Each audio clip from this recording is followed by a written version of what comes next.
A dog raised 3 baby gorillas. Their reunion 2 years later shocked everyone. The morning mist clings to the dense, emerald canopy of the Congolese jungle like a damp, heavy shroud, carrying with it the mineral scent of wet stone and the cloying, sweet rot of fallen fruit. In the heart of a specialized primate sanctuary, a silence so thick it feels physical has descended upon the clearing. It is a silence not of peace, but of profound, unnatural confusion. 3 young gorillas, their fur the color of midnight shadows and damp earth, stand huddled together, their small chests heaving with the rhythmic, jagged breath of anxiety. They are not looking at the keepers who offer them succulent shoots of bamboo or the comfort of a heated enclosure. Their gaze is fixed, intense, unblinking, and desperate, on a golden furred creature that, by every law of nature, should be their predator, or, at the very least, a stranger.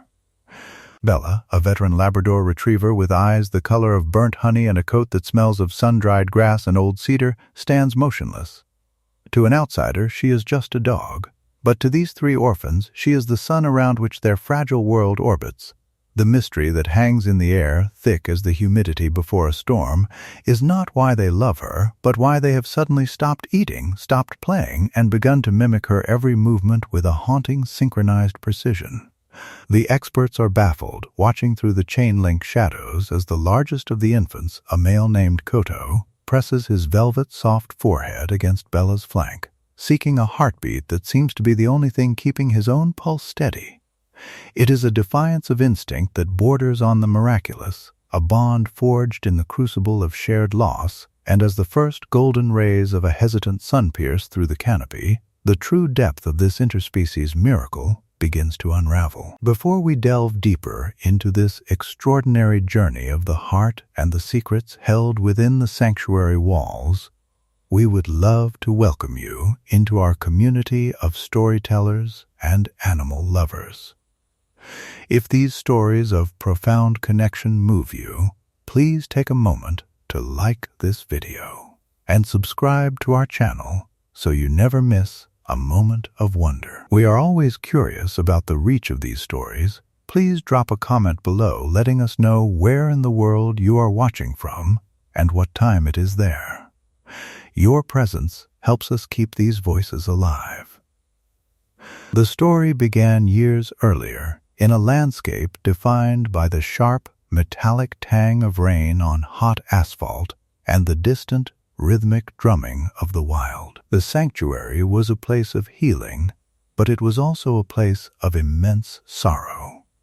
Koto, Mia, and Solo had arrived as broken fragments of a family, their tiny hands clutching at nothingness, their skin smelling of the smoke and trauma of the poaching camps they had escaped. They were hollowed out by grief, their eyes reflecting a vacant, terrifying void. Into this void stepped Bella. She didn't arrive with the clinical precision of a veterinarian or the cautious observation of a primatologist.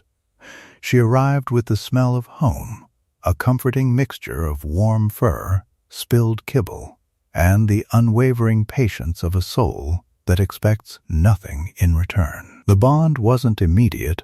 It was a slow, deliberate weaving of spirits. Bella would sit at the edge of their enclosure, her tail thumping a steady, reassuring beat against the packed red clay. She became their anchor. She taught them how to play without fear, her gentle nuzzles against their coarse, black hair acting as a bridge back to the living world. The keepers watched in awe as the language of the heart superseded the barriers of species. Bella's presence was a sensory sanctuary. The texture of her soft ears against their leathery palms provided a grounding reality that the sterile nursery could not. For 2 years, they were a pack, a golden sun and 3 dark planets. But then came the inevitable day of separation. a day when the air felt thin and sharp, smelling of ozone and the bitter copper of unshed tears. The gorillas were moving to a larger, more naturalistic habitat to prepare for their eventual release, and Bella could not follow. The crisis that followed the separation was not a sudden explosion, but a slow, agonizing erosion of spirit. In the new enclosure, Koto, Mia, and Solo became ghosts of themselves. The experts noted the clinical signs with growing desperation: a lethargic refusal of food, a terrifying drop in body weight, and a peculiar, repetitive swaying that spoke of deep neurological distress. The lush greenery of their new home, filled with the scent of wild ginger and orchids, meant nothing to them. They were looking for a scent that wasn't there.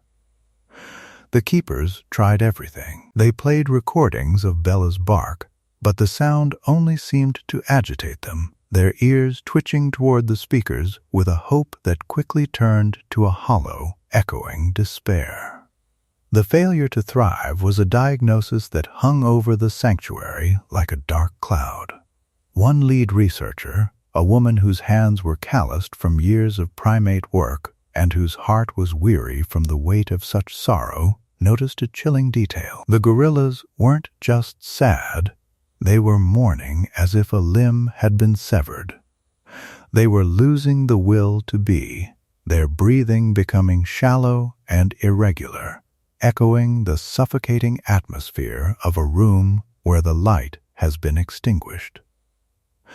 The clinical reports grew grimmer by the day, the ink on the pages feeling heavy with the potential for a tragic ending. Then, the reveal occurred, a moment of clarity that pierced through the scientific jargon and hit the soul with the force of a tidal wave. It wasn't just that they missed a companion, it was that Bella had become their emotional regulator. In the wild, a gorilla mother's heartbeat and scent synchronize the infant's nervous system. Without Bella, the three orphans were in a state of permanent physiological alarm. Their bodies were flooded with cortisol, the acidic scent of stress radiating from their skin. The truth was uncovered during a high-stakes meeting where the team realized that the gorillas weren't refusing to eat out of stubbornness, but because their digestive systems had practically shut down in the absence of the safety signal provided by the dog. The why was both technical and deeply emotional. The interspecies bond had rewritten their internal maps of survival.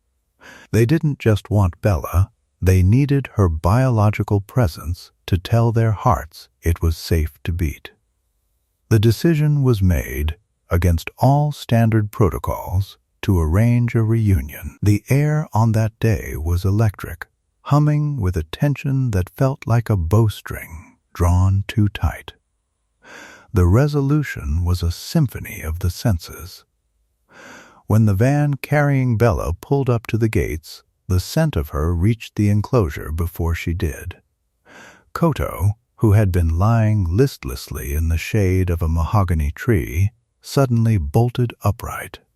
His nostrils flared, catching the faint, unmistakable aroma of sun-dried grass and cedar. He let out a sound, a low, guttural hoot that began in the depths of his chest and vibrated through the very ground. Mia and Solo were on their feet in seconds, their movements no longer sluggish, but filled with a frantic, beautiful energy.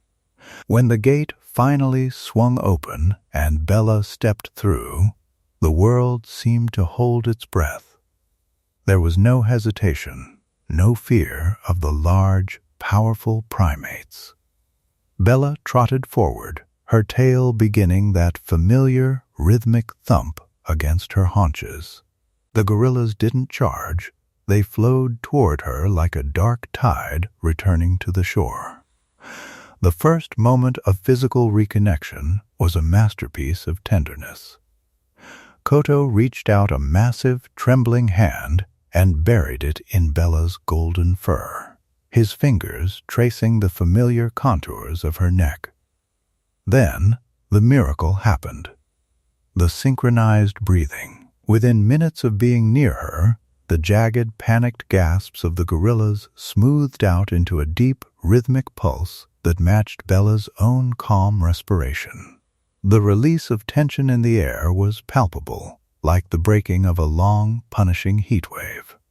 They sat in a circle, the golden dog and the 3 black gorillas, an island of peace in a world that often demands we stay within our own lines. This story leaves us with a philosophical legacy that challenges everything we think we know about the boundaries of the soul. It teaches us that empathy is not a human invention but a universal frequency that can be tuned into by any heart brave enough to listen.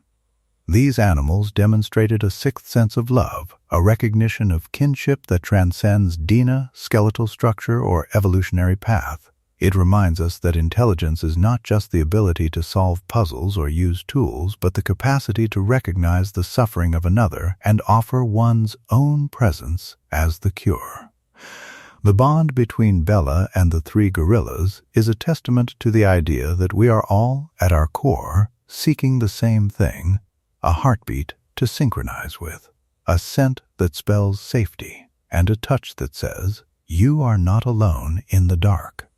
Their story is a mirror held up to our own humanity, asking us if we are as capable of such unfiltered, unjudging devotion as a dog and a group of orphaned apes. As the sun sets over the sanctuary, painting the sky in bruises of purple and gold, we see the 4 of them huddling together one last time before the next phase of their journey.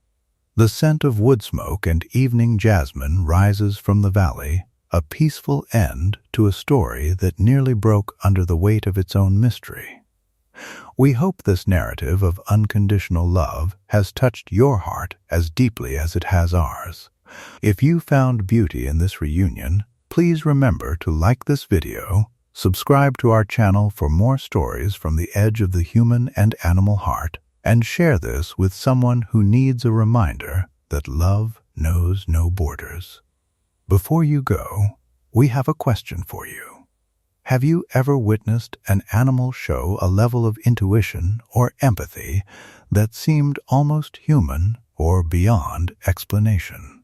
We would love to hear your personal stories in the comments below. Thank you for watching and for being part of a world where these connections are possible.